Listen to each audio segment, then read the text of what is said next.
Welcome back class. আমরা আগের দিনের ক্লাস থেকেই দ্য বার্ডস আই পড়তে শুরু করেছি। আমরা আগের দিন যতটুকু পড়েছি একটু ছোট করে বলে দিই, তোমাদের যদি কিছু ভুলে গিয়ে থাকো মনে পড়ে যাবে। আমরা পাণ্ডব আর কৌরব এই দুই পরিবার বা এই দুই ভাইদের সম্পর্কে পড়তে শুরু করেছি, যে তারা একদিন একটা বনের প্রান্তরে বা ফরেস্ট এরিয়াতে জঙ্গলে জড়ো হয়েছিলেন। সেখানে একটি ঘটনা ঘটবে, সেটা একটু পরে জানবো। তার আগে আমরা কিছু পরিচয় পেয়েছিলাম যে তারা কেন জড়ো হয়েছেন। না, ওখানে তারা অস্ত্রের সম্পর্কে শিক্ষা নেন কার থেকে? দ্রোণাচার্যর থেকে। দ্রোণাচার্য, যিনি কিনা একজন তার সময়কার একজন বিখ্যাত সৈনিক ছিলেন, সৈনিক না, যুদ্ধবীর ছিলেন, যিনি কিনা আবার তার গুরু পরশুরামের থেকে অনেক অস্ত্রের শিক্ষা নিয়েছিলেন। তো এই পাণ্ডব আর কৌরবরা খুব ভালো স্টুডেন্ট ছিলেন। তারা খুব তাড়াতাড়ি তাদের স্কিল বা বিভিন্ন স্কিল মানে দক্ষতা, বিভিন্ন অস্ত্রের সম্পর্কে দক্ষতা শিক্ষা নিতেন এবং অর্জন করতে পারতেন। ঠিক সেই রকম যদিও তারা বিভিন্ন অস্ত্র সম্পর্কে দক্ষতা নিতেন, কিন্তু তাদের এক একজনের এক একটি প্রিয় অস্ত্র ছিল, যেগুলো আমরা আগের দিন পড়েছিলাম। আজকে থেকে আমরা একটা ঘটনার কথা পড়তে শুরু করব। সেই দিন, যেদিন ওরা জড়ো হয়েছিলেন, সেই পার্টিকুলার দিনে কি হয়েছিল সেটা। তো আগে আমি খানিকটা রিডিং পড়ে নিই, তারপর বলছি। মানে দ্য গুরু থেকে শুরু হবে আমাদের আজকে, page 93। The Guru treated all his disciples equally, but he liked Arjuna the most because Arjuna practiced this art with great concentration. Soon he became the best archer among all. Duryodhana and his brother Dushasana did not like this at all. Silently, a feeling of dislike grew in their hearts towards the Pandavas. One day, they openly criticized their guru for showing favor towards Arjuna. They told him that they were not any less skillful in archery. As a reply to their criticism, Dronacharya arranged for a test to pick out the best archer among them. Bengali মিনিংটা বুঝিয়ে দিই। গুরু মানে কার কথা বলা হচ্ছে? অবশ্যই দ্রোণাচার্যের কথা। দ্রোণাচার্য তার সমস্ত শিষ্যদের, ডিসিপলস মানে শিষ্য, তাদের সমান চোখে দেখতেন বা সবাইকে একই মনে করতেন, কিন্তু তাদের মধ্যে থেকেও অর্জুনকে তিনি একটু বেশি পছন্দ করতেন। তার কারণ অর্জুন তার এই যে শিক্ষা বা যে অস্ত্র শিক্ষা, সেইটা যখন অনুশীলন করতেন বা চর্চা করতেন, তখন সম্পূর্ণ মনোযোগ দিয়ে করতেন। কনসেন্ট্রেশন মানে মনোযোগ। তো খুব শীঘ্রই তিনি একজন বিশিষ্ট বা বেস্ট মানে সেরা ধনুর্বিদ বা যিনি তীর ধনুক চালানোয় বেশি পারদর্শী হয়ে উঠেছিলেন। দুর্যোধন আর তার ভাই দুঃশাসন এই ব্যাপারটাকে একদম পছন্দ করতেন না। কোন ব্যাপারটাকে? এই যে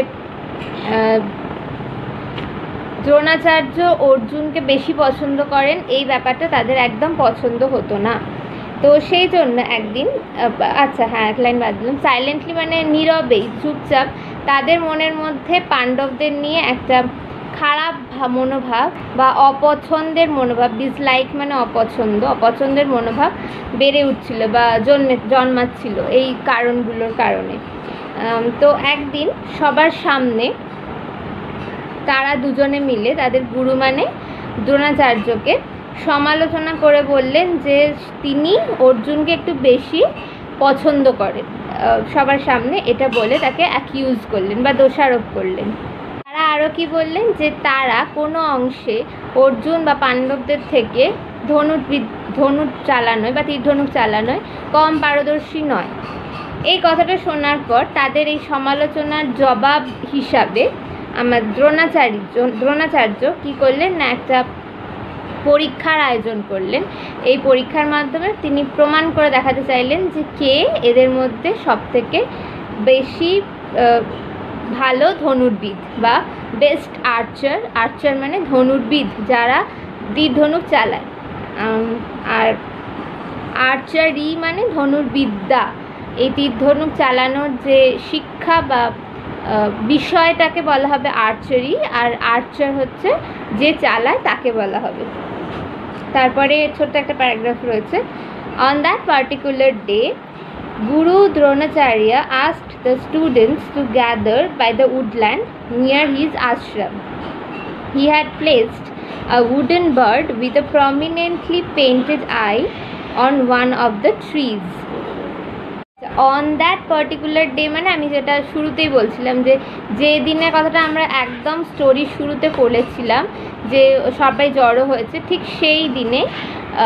সেই দিনে দ্রোণাচার্য সব স্টুডেন্টদের, তার সব শিষ্যদের তার আশ্রমের পাশে যে বন এরিয়া বা ফরেস্ট এরিয়া রয়েছে সেখানে জড়ো হতে বলেছিলেন। সেখানের একটি গাছে তিনি একটি কাঠের পাখি বসিয়ে রেখেছিলেন একটু দূরে বা উঁচুতে। আর পাখিটার যে এরিয়াটা চোখ, সেখানটা খুব স্পষ্টভাবে বা উজ্জ্বলভাবে, প্রমিনেন্টলি মানে স্পষ্ট করে একটা চোখ এঁকে দিয়েছিলেন। আর পাখিটা একটা গাছে বসানো ছিল। তারপরে কি রয়েছে, তারপরে প্যারাগ্রাফটাকে পড়ে নিই। The teacher called all his disciples and said, look my children, a wooden bird is sitting on that far of tree. You have to hit the arrow exactly in its eye. Are you ready? Everyone nodded. First, the eldest Yudhishthira was invited to try his skill. When Yudhishthira was ready, Dronacharya asked, Yudhishthira, please tell me what you can see. Yudhishthira replied innocently, Gurudev, I can see you, the tree, people around me and the bird. Dronacharya replied, all right, leave your bow and arrow and go. Yudhishthira was surprised, but he obeyed his guru. He silently walked back to his brothers without a question. আচ্ছা, এবার মানেতে আসা যাক। The teacher মানে দ্রোণাচার্য তার সব শিষ্যদের ডাকলেন এবং বললেন যে, বাচ্চারা দেখো, আমি ওই দূরের গাছে একটা কাঠের পাখি বসিয়ে রেখেছি, বা একটা দূরের গাছে একটা কাঠের পাখি রয়েছে। তোমাদের কি করতে হবে না, ওই পাখিটার ঠিক চোখে অ্যারোটা বা ধনুক থেকে তীরটা ওই পাখিটার চোখে মারতে হবে। তোমরা কি সবাই প্রস্তুত? এভরিওয়ান নোডেড কথাটা আমরা এর আগেও পেয়েছি। নোডেড মানে সম্মতিসূচকভাবে ঘাড় নাড়া, হ্যাঁ বলা, ঘাড় নেড়ে হ্যাঁ বলা। আচ্ছা, প্রথমে সবার বড় যে যুধিষ্ঠির, তাকে ডাকা হলো তার দক্ষতা দেখানোর জন্য যে সে কি তীরধনুক কীভাবে চালায়। তো যুধিষ্ঠির যখন রেডি তীরধনুক চালাবে বলে, ঠিক তখন দ্রোণাচার্য তাকে জিজ্ঞাসা করলেন যে, যুধিষ্ঠির, তুমি দয়া করে বলবে যে তুমি এখন কি দেখতে পাচ্ছ? যুধিষ্ঠির খুব ইনোসেন্টলি মানে সরলভাবে উত্তর দিলেন যে, আমি আপনাকে দেখতে পাচ্ছি, গাছ দেখতে পাচ্ছি, আমার চারদিকে কত মানুষ রয়েছে তাদের দেখতে পাচ্ছি, আর পাখিটাকে দেখতে পাচ্ছি। দ্রোণাচার্য তাকে বললেন তখন যে, ঠিক আছে, তুমি বো অ্যান্ড অ্যারো যে তীরধনুকটা তোমার হাতে রয়েছে ওটা রেখে দাও আর এখান থেকে সরে দাঁড়াও বা চলে যাও। যুধিষ্ঠির খুব অবাক হলেন যে তিনি তো এখনও ট্রাই করেননি, পারবেন কি পারবেন না সেটা তো পরের কথা। তো যদিও অবাক হওয়ার সত্ত্বেও, যেহেতু উনি ওনার গুরু, সেই জন্য তাকে মান্যতা দিয়ে ওবেড মানে তার কথা অক্ষরে পালন করে ওখান থেকে সরে দাঁড়ালেন। তিনি চুপচাপ ওখান থেকে সরে গিয়ে তার ভাইদের কাছে গিয়ে দাঁড়ালেন এবং কোনো প্রশ্ন করলেন না। এরপর আর একটা প্যারাগ্রাফ পড়ব, last. Next was the turn of Duryodhan.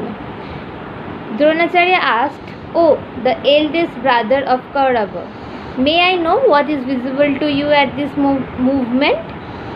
Duryodhana replied, Gurudev, I can see the bird, the tree, the leaves, the fruits, another bird. But before he could complete, Dronacharya said, you can go.